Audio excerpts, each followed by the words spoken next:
জাহান্নামের আওয়াজে হাসরের ময়দানটা থরথর করে কেঁপে উঠবে। ওই সময় নবী আপনিই তো বয়ান করেছেন, কিয়ামতের ভয়ানক বয়ান। ওই বয়ানে আপনি নিজেও কান্না করিয়া বলছেন, কিয়ামতের দিন নবীদের কোনো গুনাহ নাই, তারাও কান্না শুরু করবেন। একদিকে সূর্যের গরম, অন্যদিকে জাহান্নামের আওয়াজ, অন্যদিকে আমার আল্লাহ রাগান্বিত হইয়া আওয়াজ দিবেন, লিমানিল মুলকুল ইয়াউম লিল্লাহিল ওয়াহিদিল কাহ্হার। ও নবী আপনিই তো বয়ান করে বলেছেন, আল্লাহ যখনই আওয়াজটা দিবেন হাসরের ময়দানটা গরম, থরথর করে কেঁপে উঠবে আল্লাহর রাগান্বিত আওয়াজে। মানুষগুলো বেহুশ, নবীরা যাদের গুনাহ নাই তারাও কান্না করবেন। কি উপায় হবে তাদের? ও রহমতের নবী আদম নবী কাঁদবেন, উম্মতের কথাও ভুলিয়া যাবেন। ঈসা নবী কাঁদবেন, মুসা নবী কান্না করবেন, ইব্রাহিম নবী কান্না করবেন। ওই সময় যদি আমারে আল্লাহ ডাক দিয়া কয়, আবু বকর আমি তোমাকে জান্নাতের টিকিট দিছি, বলো আমার আদালতে কি আমল নিয়ে আসছো? আমি যদি বলি আল্লাহ নামাজ নিয়ে আসছি, রোজা নিয়ে আসছি, তেলাওয়াত নিয়ে আসছি, আল্লাহ যদি বলে আবু বকর আমি যেইভাবে তেলাওয়াত চাইছি ওইভাবে তেলাওয়াত তুমি করতে পারো নাই, আমি যেইভাবে নামাজ চাইছি ওইভাবে তুমি নামাজ আদায় করতে পারো নাই, আল্লাহ তখন তো রাগ হইয়া যদি বলে এই আবু বকরের সব আমল বরবাদ।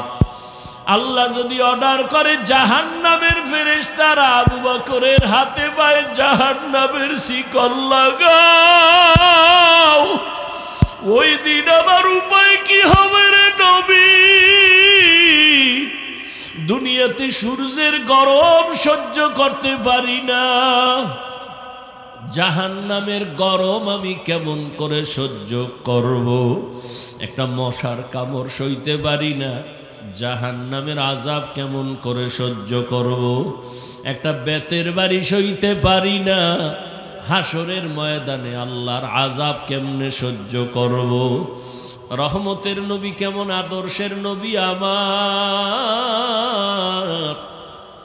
প্রত্যেকটা মানুষ যদি চিন্তা করত মায়ার নবী শিশুদের সাথে কেমন আচরণ করছেন, কোনো বাবায় যদি চিন্তা করে, ছাত্র শিক্ষক যদি চিন্তা করে, শিশুর উপরে জুলুম করতে পারবে না। একজন স্বামী যদি চিন্তা করে রহমতের নবী স্ত্রীর সাথে কেমন আচরণ করতেন, কি করছে জানার দরকার নাই, শুধু এতটুকু ভাববে নবী তার স্ত্রীর সাথে কেমন আচরণ করতেন। এতটুকু যদি মানুষ ভাবে, কোনো স্বামী স্ত্রীর উপরে অন্তত জুলুম করবে না। একটা মা বাবা যদি ভাবতে থাকে রহমতের নবী সন্তানের সাথে কেমন আচরণ করতেন, কোন মা বাবা কোনোদিন সন্তানের উপরে জুলুম করত না। একটা সন্তান যদি চিন্তা করে মায়ার নবীজি বাবার সাথে, চাচার সাথে, বড়দের সাথে কেমন আচরণ করেছেন, কোনোদিন সন্তান বাবার সাথে অন্তত জুলুম করত না। রহমতের নবী আলেম এলেমওয়ালা মুরব্বী তাকওয়াওয়ালার সাথে নবী কেমন আচরণ করছেন, শুধু এতটুকু ভাবে যদি কি করছেন ওটা জানার দরকার নাই, শুধু এতটুকু ভাবলেও তার অন্তরটা নরম হয়ে যাবে। কারণ আমার মায়ার নবী এমন দয়ার নবী, জীবনে কোনোদিন একটা মিথ্যা কথা বলেন নাই। ওরে মুসলমান কেমন নবী পাইছো, চিনলা না কেমন মায়ার নবী আমার, যেই নবীর জন্য আমার আল্লাহ পর্যন্ত আশিক। মুহাম্মদ আমার নবী কেমন আল্লাহ পাক তার আশিক। আল্লাহ বলেন মুসা আমার বন্ধু, ঈসা আমার বন্ধু, ইব্রাহিম আমার বন্ধু, ইউসুফ আমার বন্ধু, মুহাম্মদও আমার বন্ধু। তবে সব নবী রাসূল আমি আল্লাহর আশিক, আর আমি আল্লাহ নিজে শুধু মুহাম্মদের আশিক। ব্যবধান আছে না নাই? আমার আল্লাহ নবীর আশিক, মায়ার নবী বলে আমি ঘুম থেকে উঠছি, উইঠা আয়েশার ঘুম যেন ক্ষতি না হয়, আমি আস্তে আস্তে উইঠা বের হইলাম। আমার মাথার পার্শ্বেই তো মসজিদে নববী, খেজুর পাতার ঘর। আমি বের হইয়া নজর করে তাকায় দেখি ভোর রাত্র হয়ে গেছে। আসমানের দিকে তাকায় দেখি সুবহ সাদিক হবে হবে ভাব, কিছুক্ষণ পরে ফজরের আজান হবে। আমি মসজিদের দিকে হালকা নজর করে দেখি এই গভীর রাতে আমার ঘুমটা ভাঙলো কে? আসলে তো ইচ্ছা করে কেউ চিল্লানি দেয় নাই, নবীজি দেখাই চোখে পানি আসছে, সাধারণ কোনো ব্যক্তি না। নবী বলেন আমি তাকাইয়া দেখি আমার হাতের সাহাবী, জান্নাতি সাহাবী আবু বকর নামাজে দাঁড়ায় দাঁড়ায় কান্না করতেছে। আমি অপেক্ষায় থাকলাম। আবু বকর নামাজ শেষ করিয়া যখন কান্না বন্ধ করেছে, আমাকে দেখা পাগলের মতো হয়ে গেছে। আবু বকরকে নবী বলেন, ও আবু বকর আপনি নামাজে কাঁদছেন? বলে হ্যাঁ। কেন? আপনার কান্নায় আমার ঘুম ভেঙে গেছে। আবু বকর বলেন, ইয়া রাসূলুল্লাহ আমারে মাফ করে দিন, আমি ইচ্ছা করে কান্নার আওয়াজ দেই নাই। আপনি কাঁদছেন কেন নামাজে?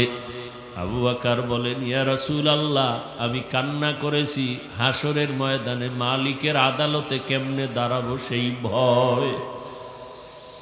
আল্লাহর নবী বলেন, হে আবু বকর 10 জন সাহাবা জান্নাতের টিকিট পাইছেন, এর মধ্যে তো আপনি প্রথম।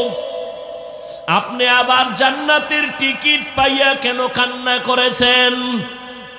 আবু বকর বলেন, হে পয়গম্বর, যেই আল্লাহ খুশি হইয়া জান্নাতের টিকিট দিয়েছেন, ওই আল্লাহ যদি আবার আমার কোনো কারণে বেজার হয়, টিকিট ক্যান্সেল হয়ে যাইতে পারে, এই ভয়ে আমি কান্না করি।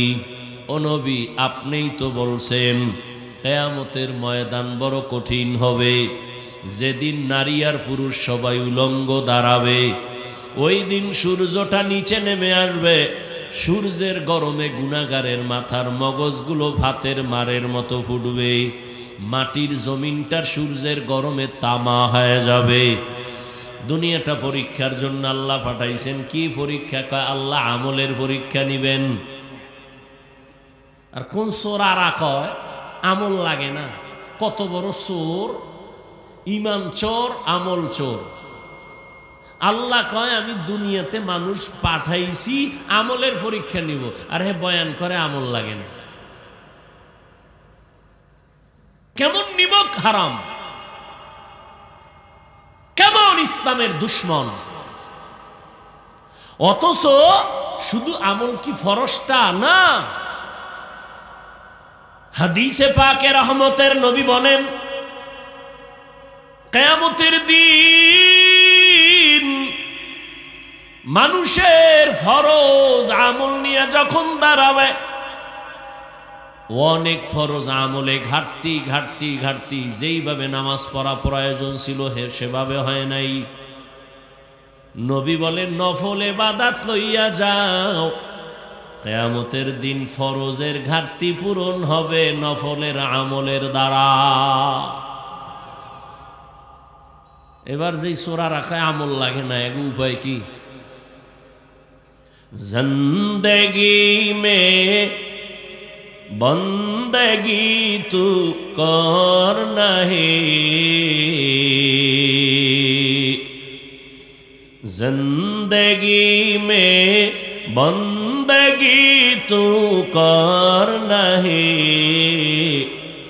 जिंदगी बे बंदगी शर्मिंदा है जिंदगी बे बंदगी शर्मिंदा है यहाँ हम सब मुसाफिर दिल ना लगा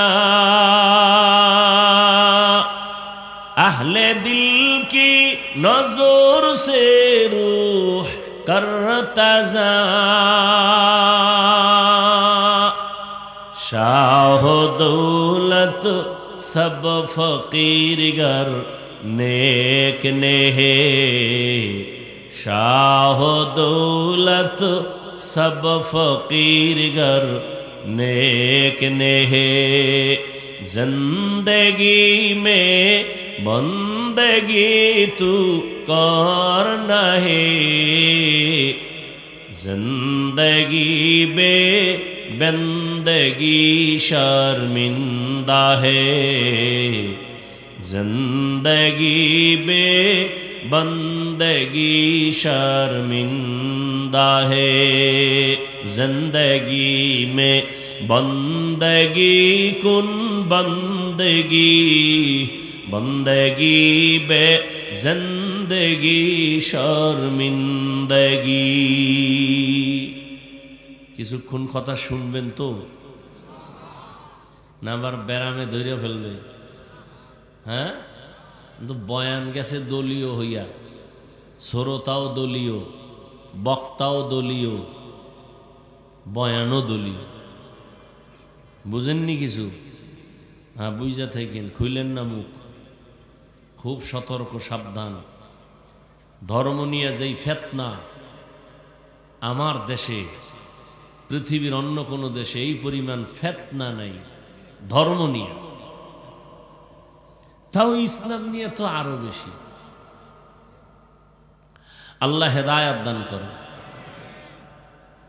এর কারণ কি জানেন সবাই মহাপণ্ডিত শুধু পণ্ডিত না এই জন্য কে কারে মানবে সবাই আবু হানিফায় বয়ে রয়েছে সবাই ইমাম হইলে মুক্তাদি হইব কে সবাই ইমাম মুক্তাদির খবর নাই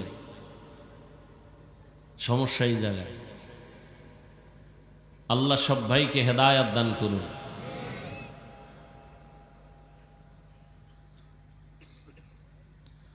হায় হায় হায় আমি আপনাদের সামনে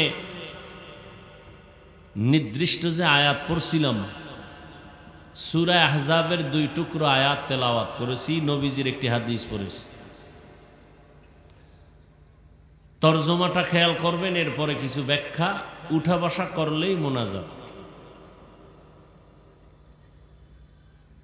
কারণ কষ্ট করে আসছি আপনি যদি মূল্যায়ন না করেন দরকার কি আমার বয়ান করার রিজিক কি বয়ান দেয়নি এই পিপিলিকার রিজিক কে দেয় গর্তের ইঁদুরের খানা কে দেয় নদীর মাছ এগুলো কে খাওয়ায় সমুদ্রের প্রাণীর খানা কে দেন উড়ন্ত পাখি ঘুরে শূন্যের মধ্যে ওর পেট ভইরা সন্ধ্যাবেলা বাসায় আসে কে খাওয়ায় জঙ্গলে হাজারো প্রাণীর খানা কে দেন ওরা দামি না আমরা দামি বলেন ওদের রিজিক দিলে আল্লাহ আমগো দিবে না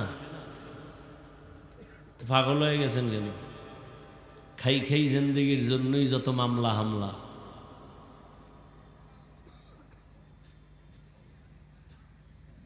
ইয়া আইয়ুহাল্লাযীনা আমানুত্তাকুল্লাহ ও দুনিয়ার মুমিন তোমরা আল্লাহকে ভয় করো তাকওয়া অর্জন করো ওয়াকুলু কওলান সাদীদা জবানের দ্বারা যা বলো সত্য বলো সঠিক বলো শালীন ভাষায় বলো লাভ ইউসলিহ লাকুম আ'মালাকুম এক নাম্বার লাভ জীবনের টুটা ফাটা আমল তোমার কবুল হয়ে যাবে ওয়া ইয়াগফির লাকুম যুনুবাকুম দ্বিতীয় লাভ হলো তোমার জীবনের সব গুনাহ আল্লাহ মাফ করে দিবেন আমাইয়ুতিল্লাহ ওয়া রাসূলাহু যে ব্যক্তি আল্লাহ এবং তার রাসূলের অনুসরণ অনুকরণ করবেন ফাকাদ ফাজা ফাউজান আযীমা অতঃপর তাদের বিজয়টা হবে চূড়ান্ত বিজয়, অর্থাৎ তারা বিনা হিসাবে জান্নাতি। কারা? যারা আল্লাহর এই দুইটা আদেশ মানবে। এক নম্বরে আল্লাহকে ভয় করবে, দ্বিতীয় জবানকে কন্ট্রোল করবে। নগদ 2 পুরস্কার, জীবনের আমল কবুল, জীবনের গুনাহ মাফ। পরিণামে আর কি? যারা নবী এবং আল্লাহর অনুসরণ করবে তারা বিনা হিসাবে জান্নাতি। হাদিসে পাকে নবী বলেন, কুল্লু উম্মতি ইয়াদখুলুনাল জান্নাতা ইল্লা মান আবা। সব উম্মতেরা জান্নাতে যাবে, যারা আমি মুহাম্মদ রে মানে না তারা যাবে না। কিলা মান আবা। সাহাবায়ে কেরাম প্রশ্ন করলেন, ইয়া রাসূলুল্লাহ, আপনাকে মানে না তারা কারা?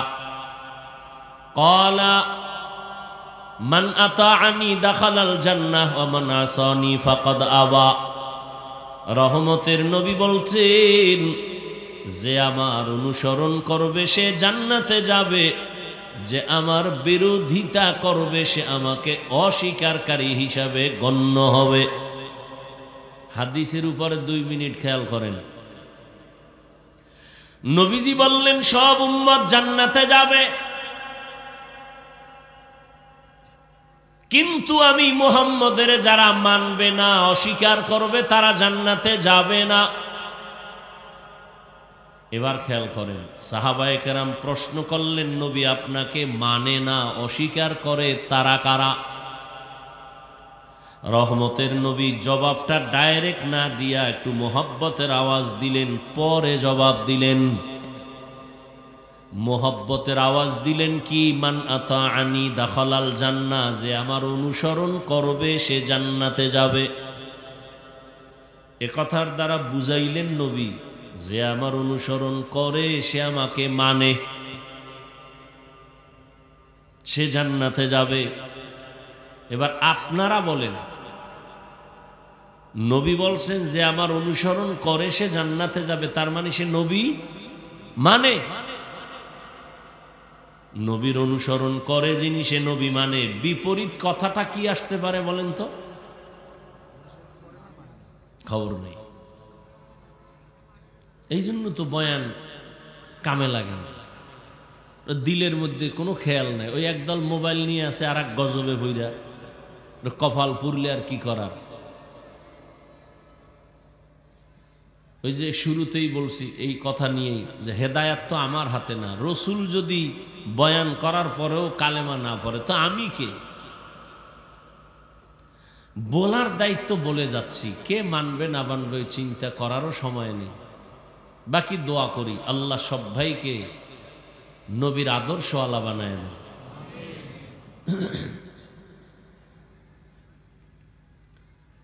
নবী বললেন, যে আমার অনুসরণ করবে সে জান্নাতে যাবে। বিপরীত কথা কি দাঁড়ায়? যে অনুসরণ করবে না সে জান্নাতে। কিন্তু নবী এ কথা বলেননি, আমার অনুসরণ করবে না সে জাহান্নামে যাবে। নবী এ কথা, নবী কি বলছেন? অমান আসানি ফাকাদ আবা, যে আমার বিরোধিতা করবে সে আমাকে অস্বীকার করার কারণে জাহান্নামে যাবে। এখান থেকে কি সবক নিবেন? এখান থেকে কঠিন একটা সবক নেওয়া যায়, সেটা হলো নবীর অনুসরণ যারা করে না তারা 2 দল। কয় দল? এক দল দরদি আর এক দল বিরোধী। ভিন্ন শব্দে বলি, এক দল আগ্রহী আর এক দল বিদ্রোহী। উদাহরণত বুঝাবার স্বার্থে বলি, খেয়াল করেন।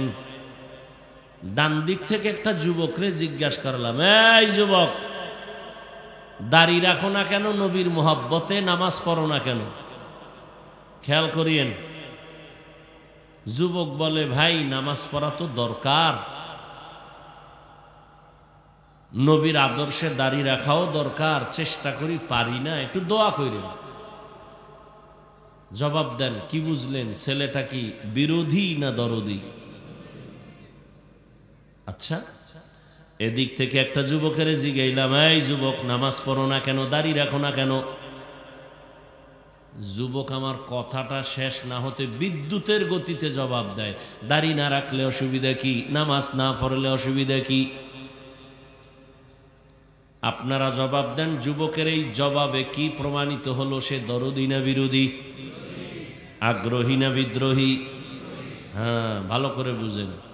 রসুলের আদর্শ মানার ক্ষেত্রে বিদ্রোহীর নাম বেঈমান। বিদ্রোহীর নাম কি? হ্যাঁ, কঠিন কথা। কিন্তু দুইজনেই দাড়ি নেই, দুইজন নামাজ পড়ে না, কিন্তু একজন বিদ্রোহী আর একজন আগ্রহী, একজন দরদি আর একজন বিরোধী। দরদি মুমিন, বিরোধী বেঈমান। কত কঠিন, কিন্তু কঠিন কথা। আরো ভালো করে বুঝেন। একজনে দাড়ি রাখে না আর একজনে দাড়ি পছন্দই করে না। দুইজনে এক, একজন মুমিন আর একটা তাজা বেঈমান।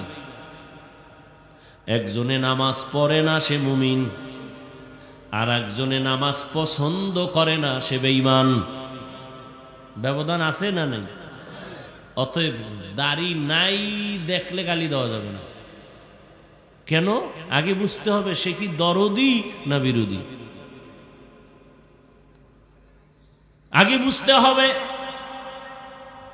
একজনে নামাজ পড়ে না, তাকে গালি দেওয়া যাবে না। আগে বুঝো লোকটা আগ্রহী না বিদ্রোহী। আগ্রহী হলে মুমিন, বিদ্রোহী হলে বেঈমান।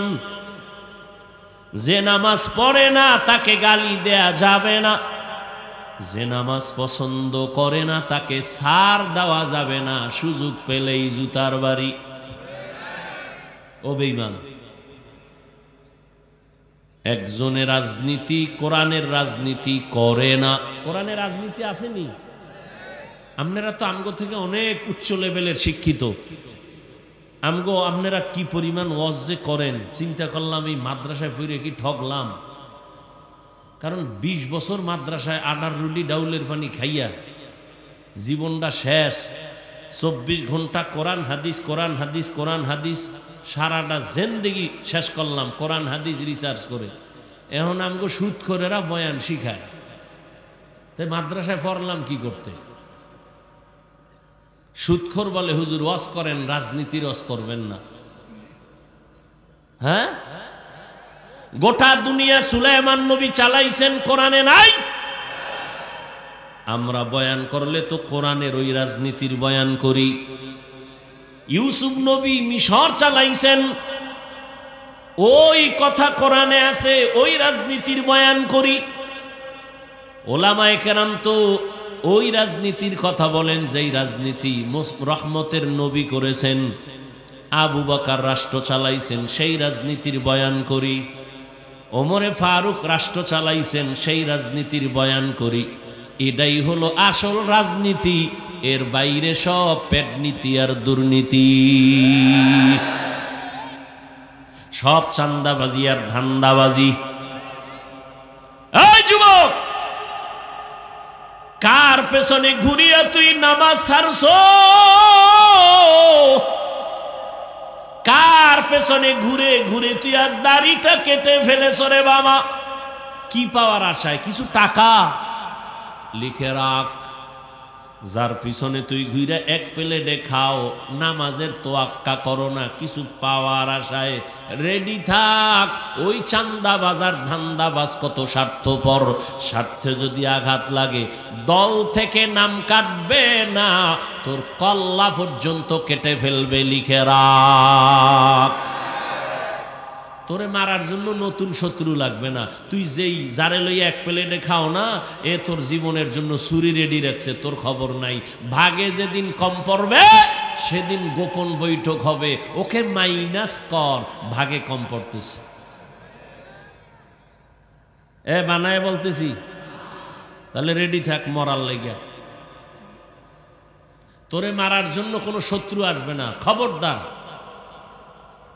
এই ধারণাই অন্তরে রাখবি না যে আমার কে জানিক না। তোর বন্ধু যে কলিজা, যারে তুই কলা খাইলে অর্ধেক হেরে দাও, তুই খাও, ঘুমের মধ্যে তার স্বপ্ন দেখো, সে তোরে মারবে। এটা লেখা রাখ। সোনার বাংলায় তো এই বয়সে এগুলোই দেখতেছি। কথা বলেন না কেন?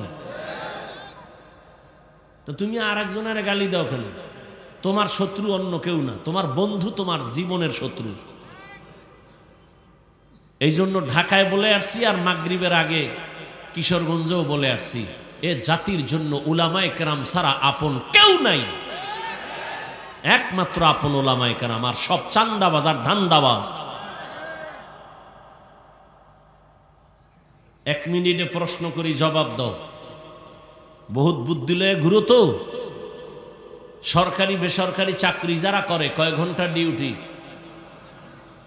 নিম্নে বেতন কত? 20,000। আর টেবিলের নিচে তো আর মা আর খালু কত মুক্তা রাইখে গেছে, ওটি খাইব বইয়ে বইয়া চুরি করিয়া। মসজিদের ইমাম সাহেবের ডিউটি কয় ঘন্টা? বেতন কত?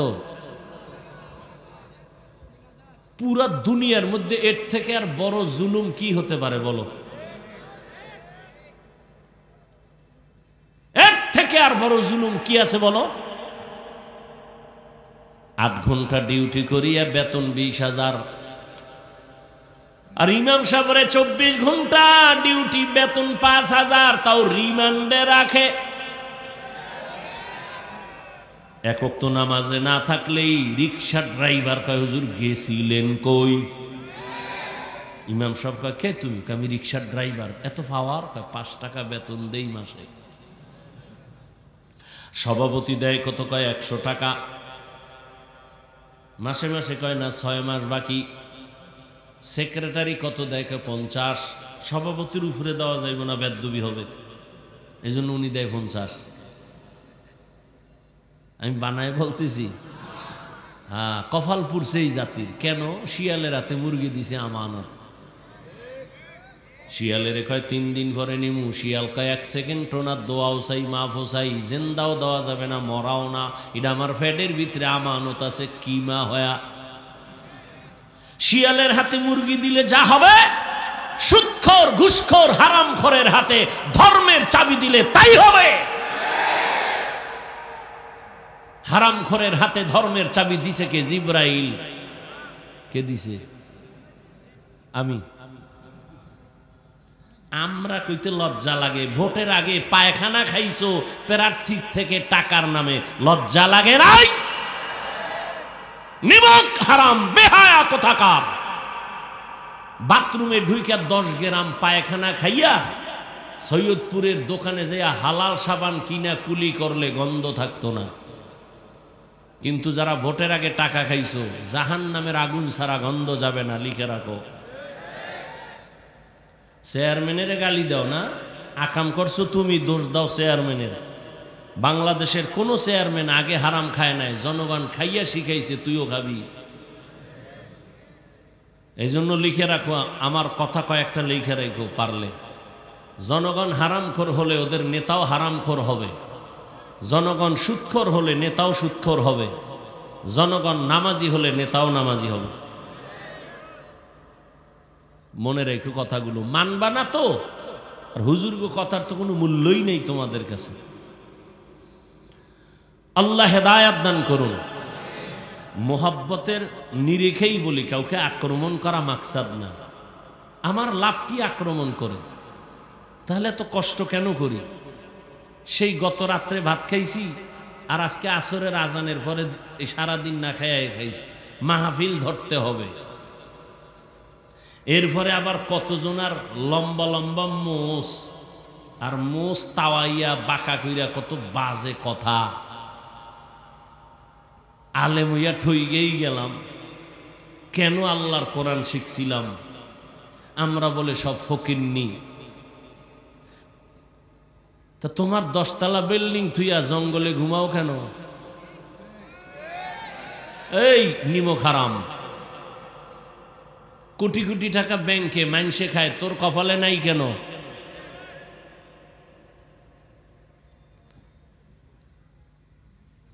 এই জন্য এখন আর নরম কথায় হবে না। দেশটা নাপাক করে ফেলছে। এখন ওলামায়ে কেরামকে মাঠে আসতে হবে, দেশ হাতে নিতে হবে, পাক করতে হবে, আর নরম চলবে না। ওই কিশোরগঞ্জও বলে আসছি, ওলামায়ে কেরাম সিনা টান করে চলবে। যে বেয়াদবি করবে নাম লিস্টি করে হাতে দাও, ওই জালেমের বিরুদ্ধে আবার আন্দোলন হবে।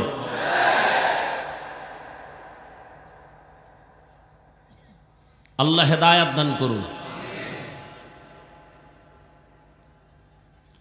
ওলামায়ে কেরাম আল্লাহর উপরে ভরসা করে ময়দানে নামেন। চাকরি খাওয়ায় না, পিপিলিকার খানা যদি আল্লাহ দিতে পারেন, উড়ন্ত পাখির রিজিক যদি দিতে পারেন, আপনাকে কেন দিবেন না? আল্লাহ সব ভাইকে হেদায়াত দান করুন।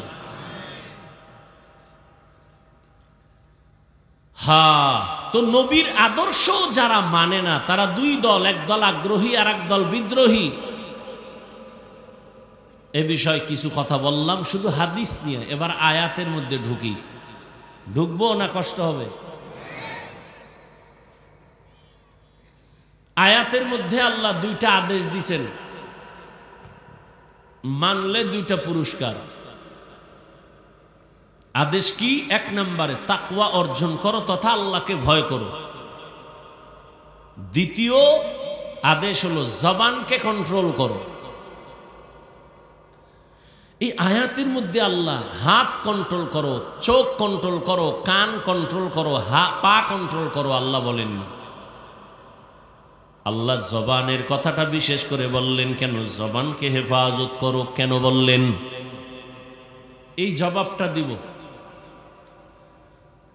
মানুষের পুরা বডির মধ্যে যত অঙ্গ প্রত্যঙ্গ আছে এর মধ্যে আল্লাহর দেয়া জিহ্বা বা জবান একটা বড় নিয়ামত। দুই নাম্বার, পুরা বডির মধ্যে যত অঙ্গ প্রত্যঙ্গ আছে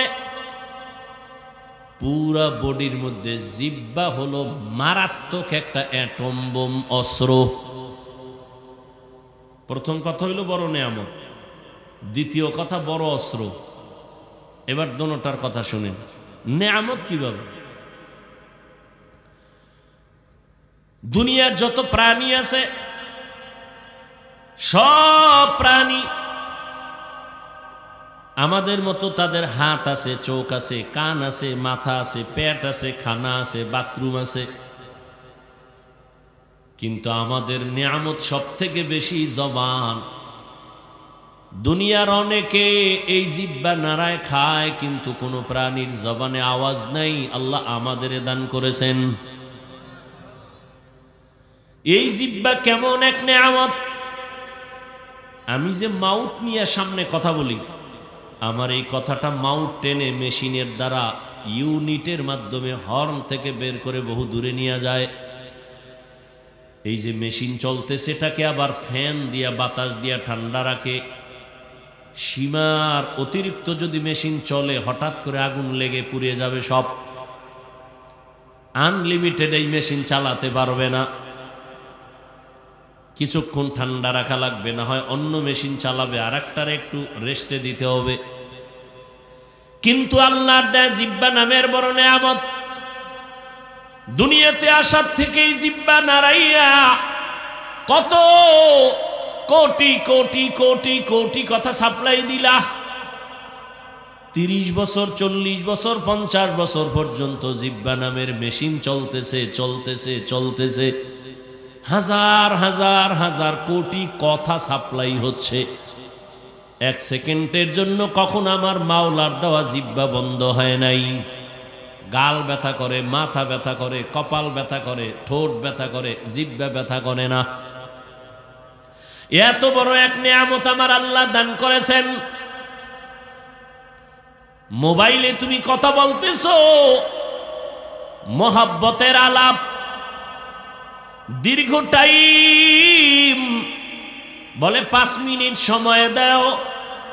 5 মিনিটের কথা বইলা কথা যে শুরু হইছে, যত কথা বাড়ে মোহাব্বত বাড়ে। ভালোবাসার চাদরে আবৃত হইয়া কথা বলতে বলতে বলতে বলতে হঠাৎ কইরা কথার লাইন কেটে গেছে। আরে তাড়াতাড়ি কেটে গেল। মোবাইলের স্ক্রিনে তাকায় দেখে 26 মিনিট নাই। কাইটা গেল কেন? ব্যালেন্স নাই। দেখে না ব্যালেন্সও ঠিক আছে। নেটওয়ার্কের সমস্যা, কয় তাও না। মোবাইলে টাকাও আছে, নেটওয়ার্কও আছে, কথার লাইন কাটলো কেন? ভালো কইরা নজর কইরা দেখে চার্জ নাই। কি নাই? চার্জ নাই। এবার দৌড়ে গেছে চার্জ দেওয়ার জন্য। দ্রুত তুমি চার্জ লাগাও। আবার এমন কিছু চার্জার আছে ফাস্ট চার্জার, 1 ঘন্টার চার্জ আধা ঘন্টায় হয়ে যাবে। ফুল চার্জ দিয়ে আবার কথা বলো, আনলিমিটেড, কোনো টেনশন নাই। আবার কিন্তু এক পর্যায়ে চার্জ থাকবে না। কিন্তু আমার মাওলার দেওয়া জিহ্বা নাড়াইয়া এত কথা বলছো রে যুবক, 1 সেকেন্ডের জন্য কখনো চার্জ দিছনি? ওই জিহ্বার চার্জ কে দেয়? ওই মেশিন কে বানাইলো? ওই মেশিনের তেল, পেট্রোল, অকটেন কে দেয়? একবার চিন্তা করে যদি বলতি আলহামদুলিল্লাহ, আমার মাওলা খুশি হইয়া তোর জীবনের গুনাহগুলো মাফ করে দিতে। या इलाही मुझसे मुझको दूर कर, ताके देखो मुझ में तुझको एक नजर।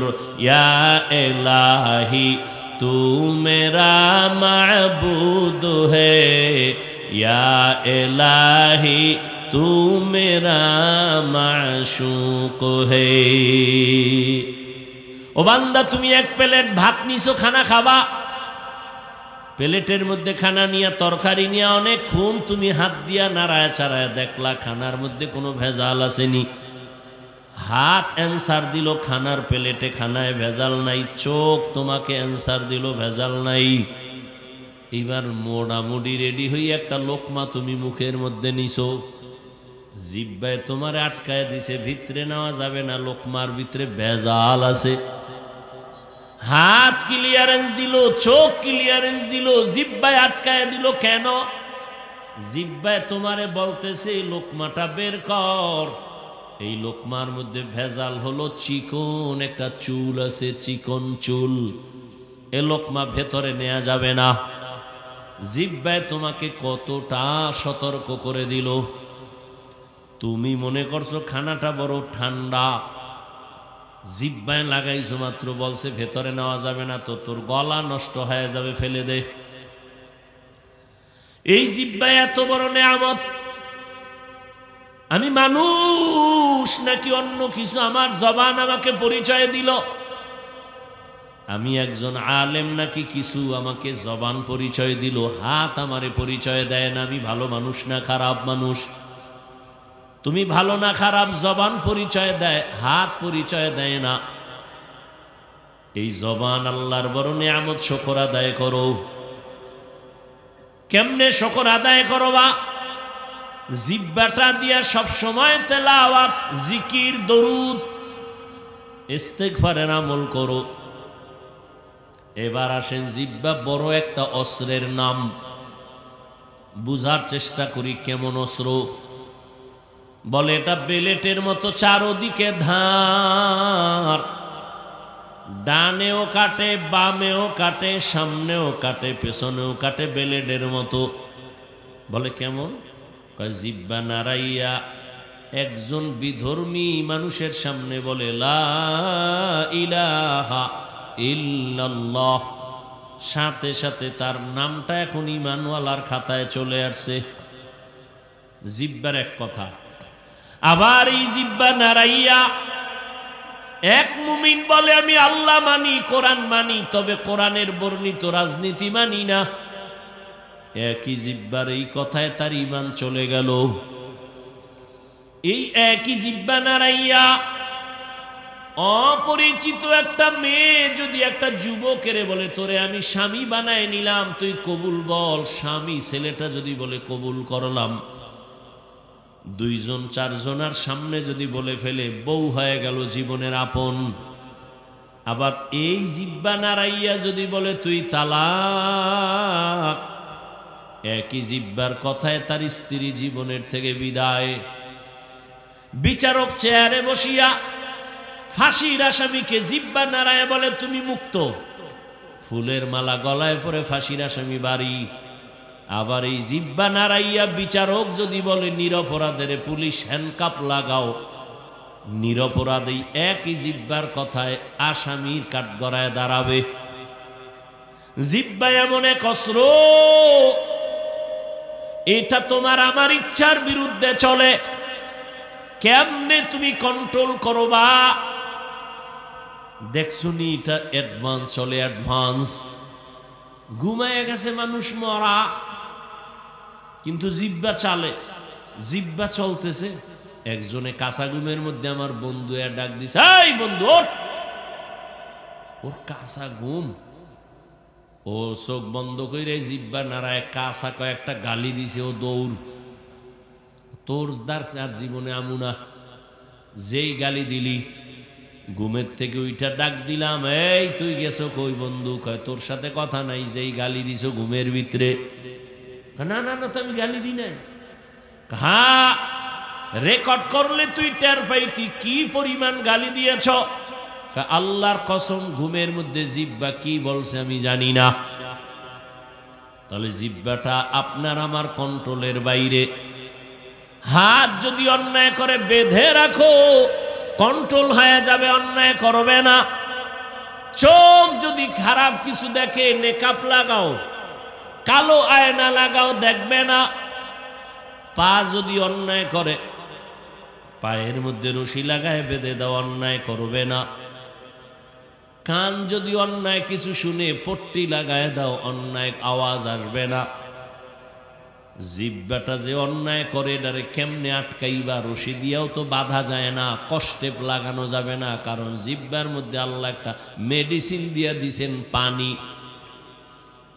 এটা আবার কত বড় নিয়ামত। অল টাইম জিহ্বায় যদি পানি না থাকে, মানুষ মরণাপন্ন হয়ে যায়। কারো মুখ শুকায় গেলে ডাক্তারের কাছে দৌড়ায়, আমার পাগলের মতো হয়ে গেছি, জিহ্বা শুকায় যায় কেন? বলে ডায়াবেটিস বেড়ে গেছে, তাড়াতাড়ি মিষ্টি খাও।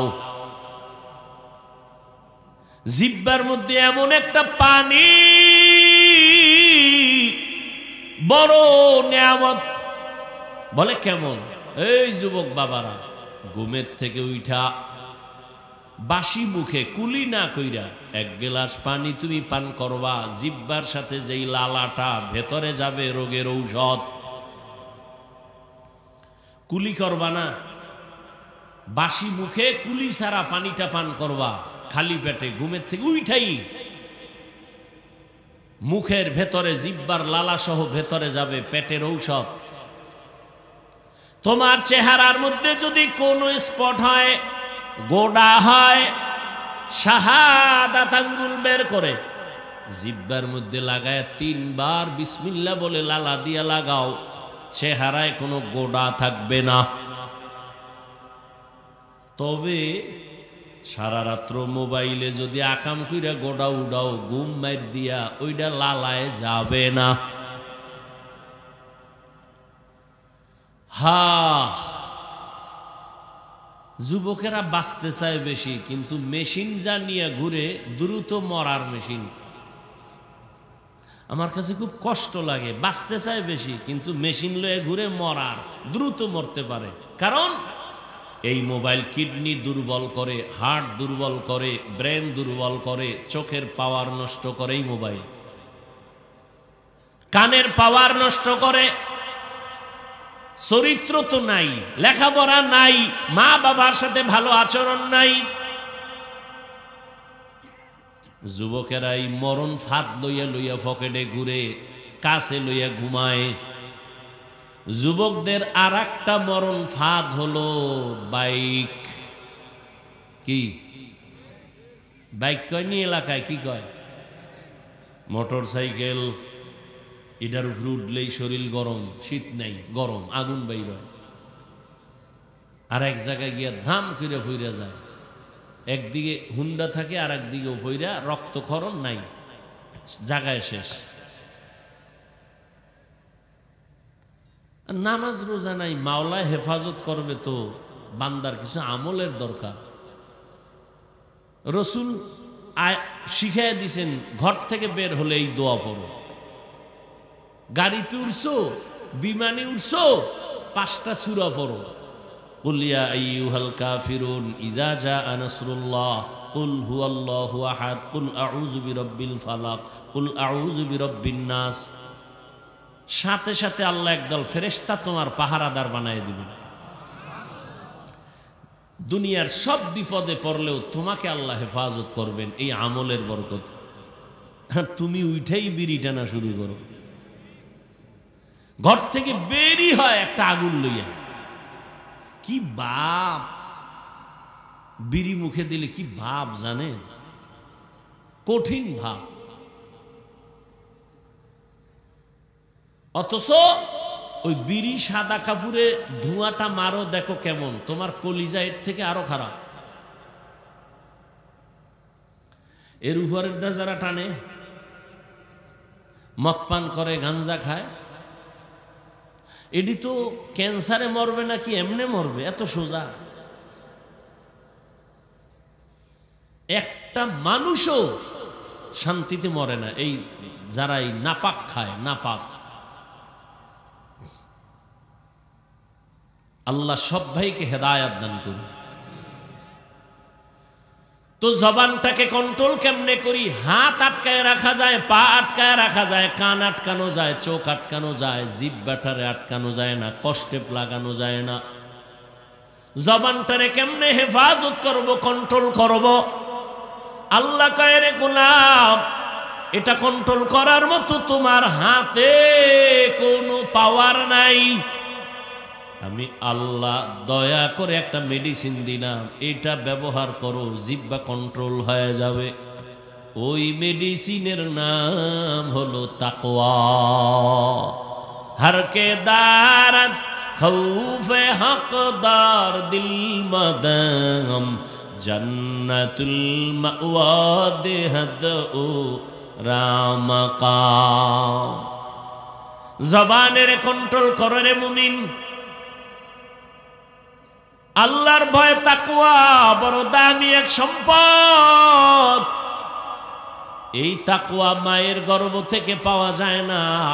এই তাকওয়া আল্লাহর ভয় অন্যের থেকে নিতে হয়। অন্য বলতে কারা? লিকুল্লি শাইইন মা'দিনুন ওয়া মা'দিনুত তাকওয়া কুলুবুল আরিফিন। প্রত্যেকটা ভালো জিনিসের গোডাউন আছে, তাকওয়ার গোডাউন হলো আল্লাহর প্রিয় বান্দাদের কলব। আল্লাহর কিছু বিশেষ বান্দা আছে জমিনে, এরা আল্লাহর মোহাব্বতের বান্দা। এরা তোমার আমার সাথে চলে ফিরে ঠিক, তবে তাদের চোখের পাওয়ার আলাদা, তাদের কলবের পাওয়ার আলাদা। তারা যদি তীক্ষ্ণ নজরে কারো দিকে ভালো দৃষ্টি দেয়, তাদের কলবে পাওয়ার বেড়ে যায়। ওই যে মোবাইলে চার্জ লাগে, পাওয়ার হাউসে তুমি চার্জার ঢুকাও। এ জমিনে আল্লাহর মোহাব্বতের বান্দা অন্য মানুষের জন্য কষ্টি পাথর, পাওয়ার হাউস। ওখানে নজর লাগাও তো তোমার কলবে পাওয়ার চলে আসবে। ওই পাওয়ারের নাম কোরআন বলে ফুরকান, হাদিস বলে ওই পাওয়ারের নাম ফেরাসাত।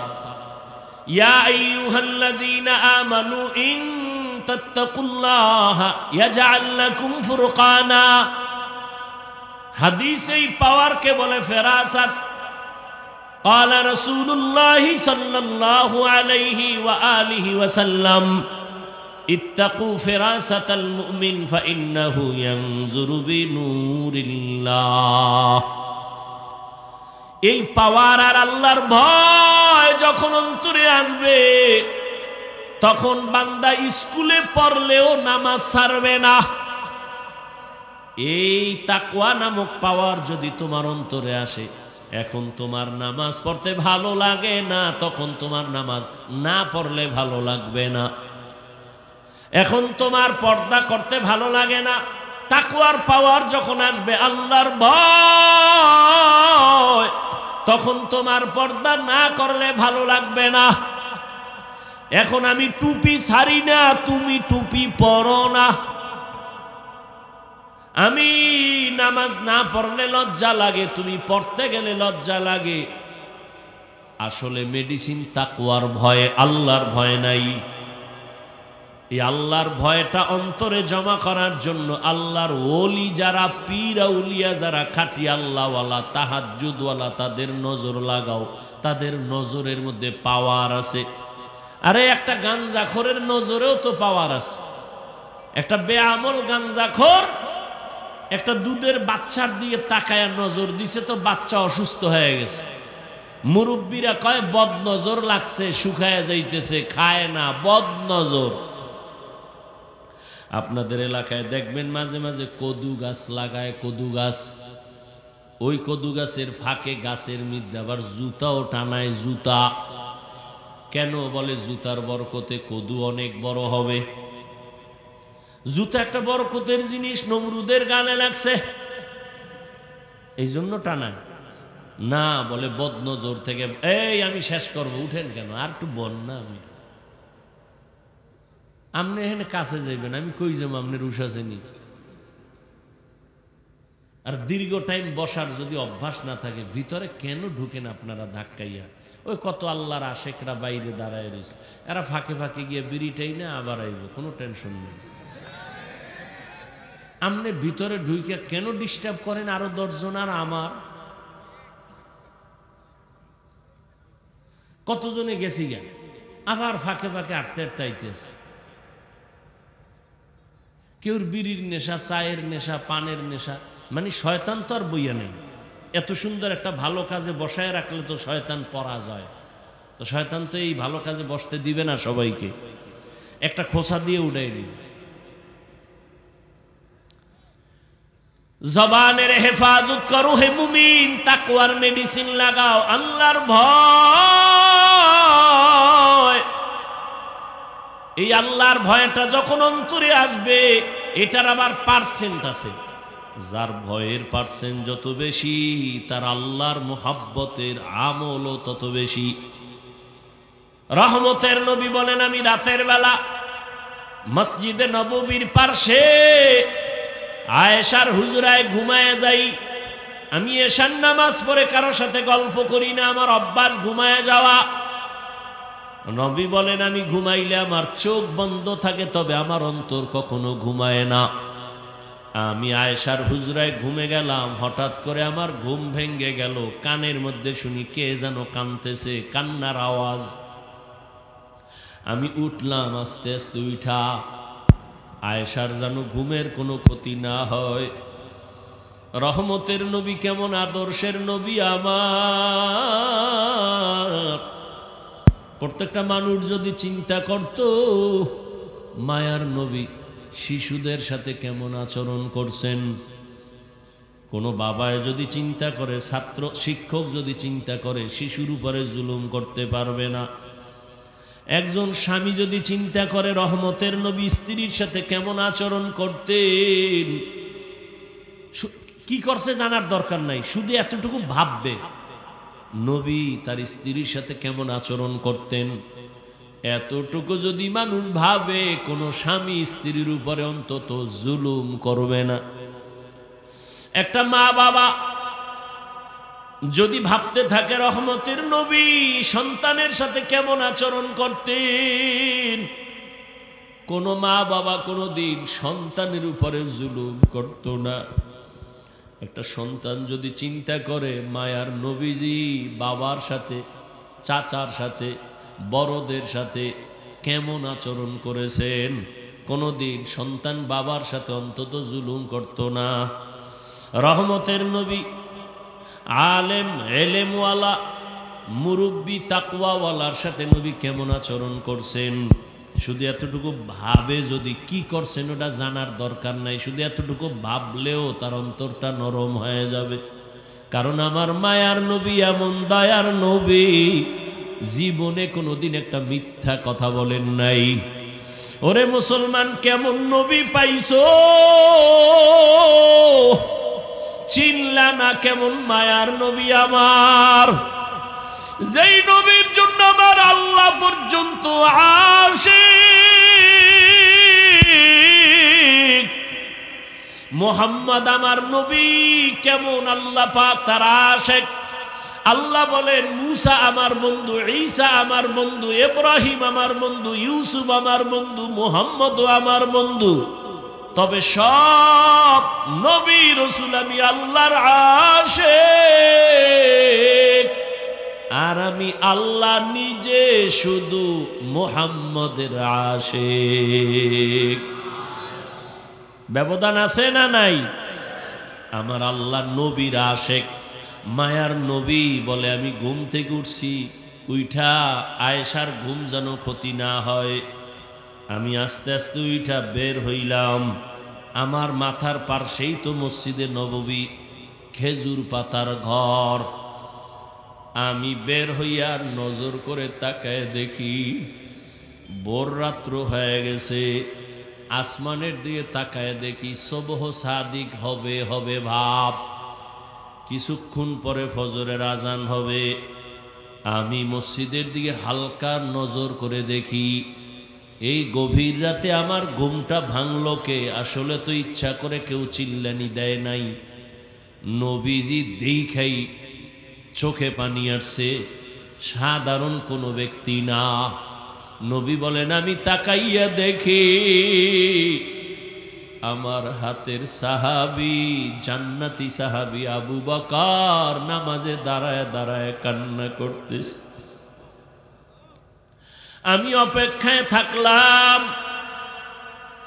আবু বকর নামাজ শেষ করিয়া যখন কান্না বন্ধ করেছে, আমাকে দেখা পাগলের মতো হয়ে গেছে। আবু বকরকে নবী বলেন, ও আবু বকর আপনি নামাজে কাঁদছেন? বলে হ্যাঁ। কেন? আপনার কান্নায় আমার ঘুম ভেঙে গেছে। আবু বকর বলেন, ইয়া রাসূলুল্লাহ আমারে মাফ করে দিন, আমি ইচ্ছা করে কান্নার আওয়াজ দেই নাই। আপনি কাঁদছেন কেন নামাজে? আবু বকর বলেন, ইয়া রাসূলুল্লাহ আমি কান্না করেছি হাসরের ময়দানে মালিকের আদালতে কেমনে দাঁড়াবো সেই ভয়। আল্লাহর নবী বলেন, হে আবু বকর, 10 জন সাহাবা জান্নাতের টিকিট পাইছেন, এর মধ্যে তো আপনি প্রথম। আপনি আবার জান্নাতের টিকিট পাইয়া কেন কান্না করেছেন? আবু বকর বলেন, হে পয়গম্বর, যেই আল্লাহ খুশি হইয়া জান্নাতের টিকিট দিয়েছেন, ওই আল্লাহ যদি আবার আমার কোনো কারণে বেজার হয়, টিকিট ক্যান্সেল হয়ে যাইতে পারে, এই ভয়ে আমি কান্না করি। ও নবী আপনিই তো বলছেন কিয়ামতের ময়দান বড় কঠিন হবে, যেদিন নারী আর পুরুষ সবাই উলঙ্গ দাঁড়াবে, ওই দিন সূর্যটা নিচে নেমে আসবে, সূর্যের গরমে গুনাহগারের মাথার মগজগুলো ভাতের মারের মতো ফুটবে, মাটির জমিনটার সূর্যের গরমে তামা হয়ে যাবে, জাহান্নামের আওয়াজে হাসরের ময়দানটা থরথর করে কেঁপে উঠবে। ওই সময় নবী আপনিই তো বয়ান করেছেন, কিয়ামতের ভয়ানক বয়ান। ওই বয়ানে আপনি নিজেও কান্না করিয়া বলছেন, কিয়ামতের দিন নবীদের কোনো গুনাহ নাই, তারাও কান্না শুরু করবেন। একদিকে সূর্যের গরম, অন্যদিকে জাহান্নামের আওয়াজ, অন্যদিকে আমার আল্লাহ রাগান্বিত হইয়া আওয়াজ দিবেন, লিমানিল মুলকুল ইয়াউম লিল্লাহিল ওয়াহিদিল কাহ্হার। ও নবী আপনিই তো বয়ান করে বলেছেন, আল্লাহ যখনই আওয়াজটা দিবেন হাসরের ময়দানটা গরম, থরথর করে কেঁপে উঠবে আল্লাহর রাগান্বিত আওয়াজে। মানুষগুলো বেহুশ, নবীরা যাদের গুনাহ নাই তারাও কান্না করবেন, কি উপায় হবে তাদের?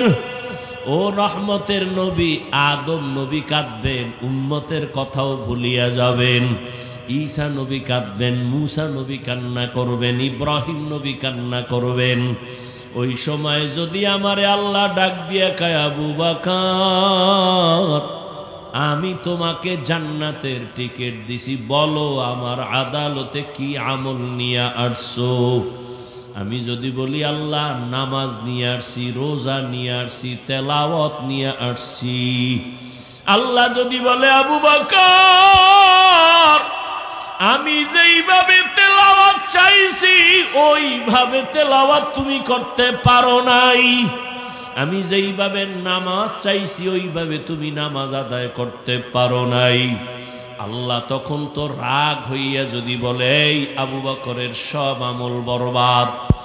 আল্লাহ যদি অর্ডার করে জাহান্নামের ফেরেশতারা আবু বকরের হাতে পায়ে জাহান্নামের শিকল লাগাও, ওই দিন আমার উপায় কি হবে রে নবী? দুনিয়াতে সূর্যের গরম সহ্য করতে পারি না, জাহান্নামের গরম আমি কেমন করে সহ্য করব? একটা মশার কামড় সইতে পারি না, জাহান্নামের আযাব কেমন করে সহ্য করব? একটা বেতের বাড়ি সইতে পারি না, হাসরের ময়দানে আল্লাহর আযাব কেমনে সহ্য করব?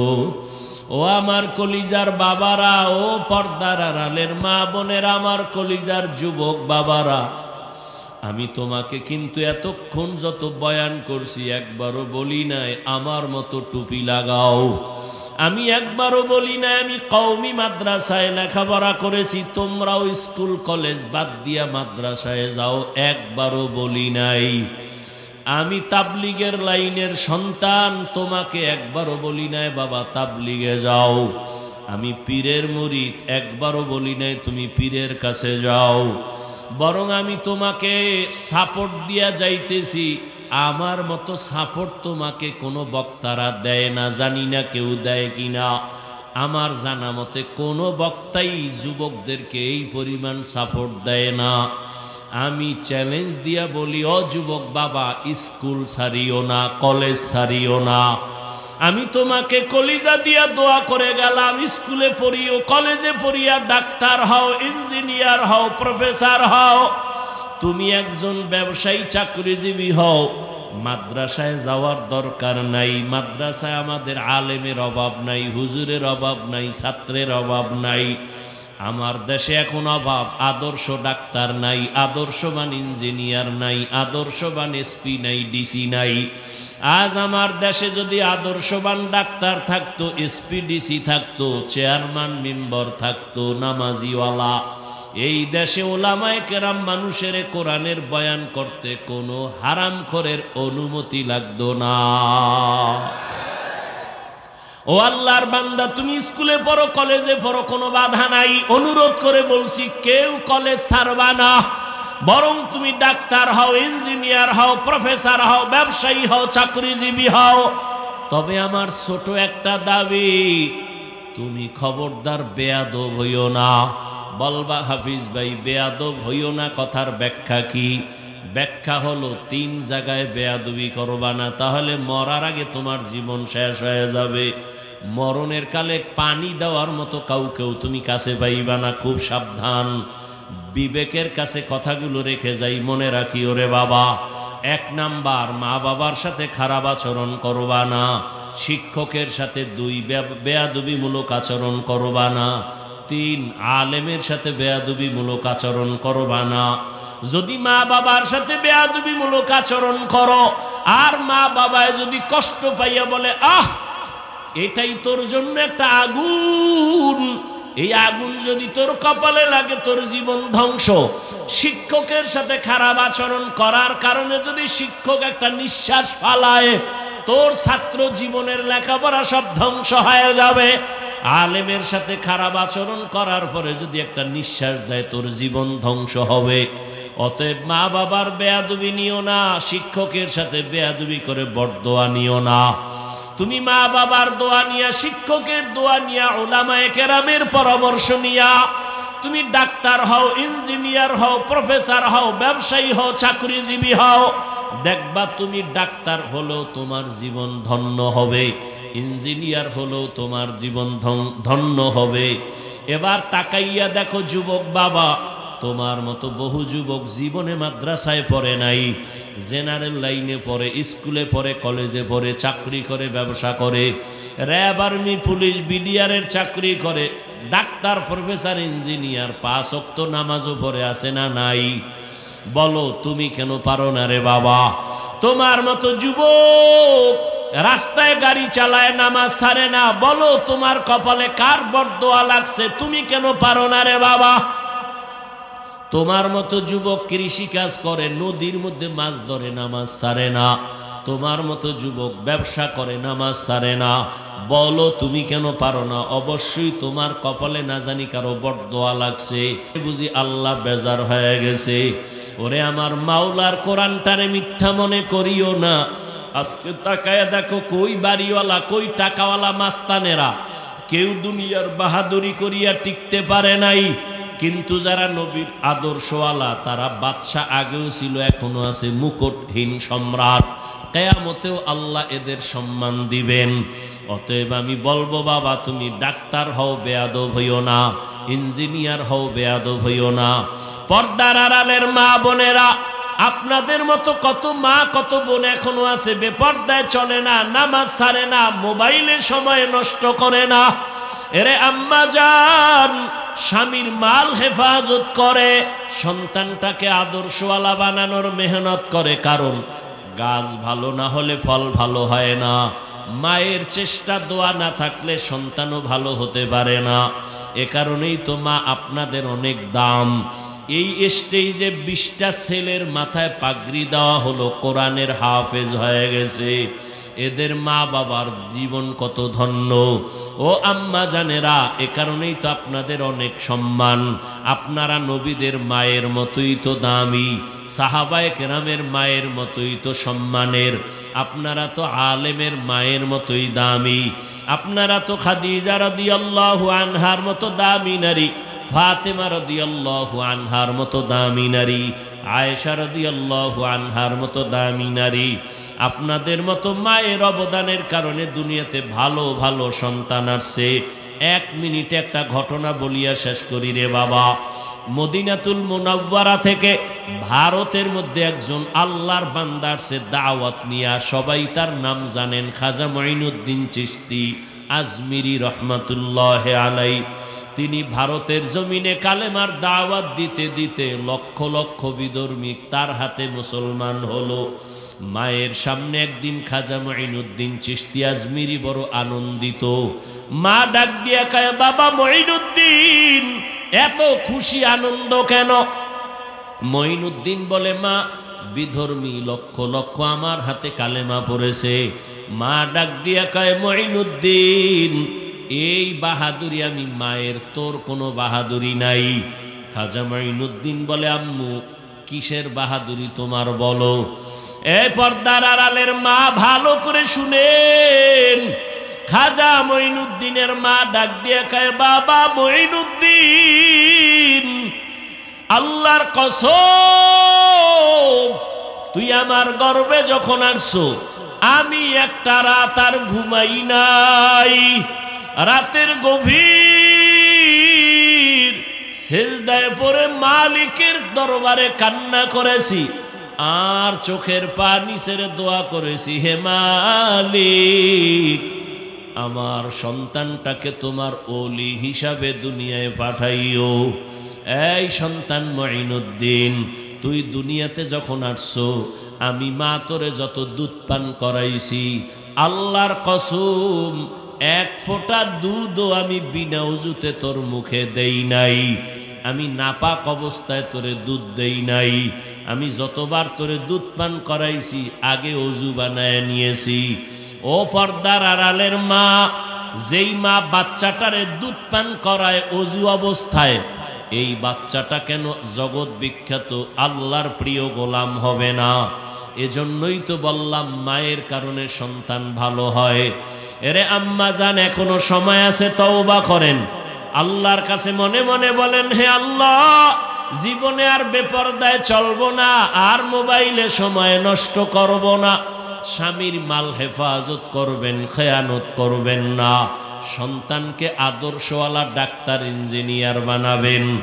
যুবক বাবারাও তওবা করে নাও, জীবনে অন্যায় তো কম করো নাই, দাড়ি কম কাটো নাই, নামাজ কম ছাড়ো নাই। আল্লাহ যদি হেদায়াত দেয় এখনো সময় আছে, তওবা করো, কোন দিন মরণ হবে জানা নাই। আল্লাহকে মনে মনে বলো, হে মালিক, জীবনে তো কম নামাজ ছাড়লাম না, আজকে থেকে তওবা করলাম, আর দাড়ি কাটবো না, বেপরদায় চলবো না, নামাজ ছাড়বো না।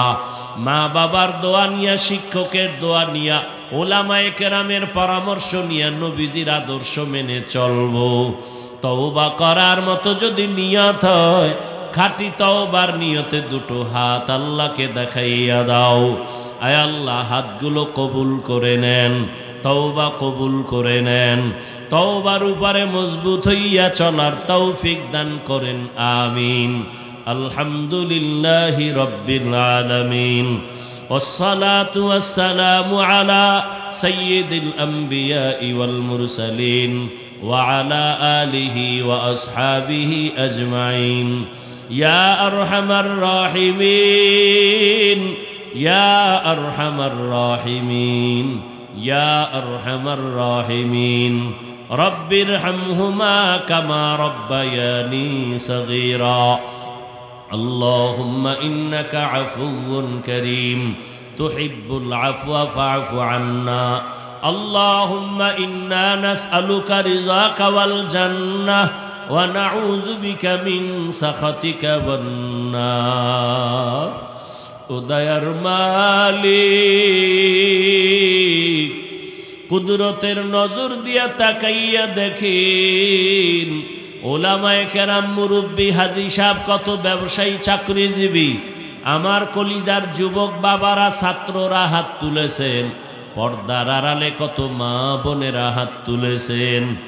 আয় আল্লাহ, আমরা সবাই গুনাহগার, জাহান্নামের আসামি।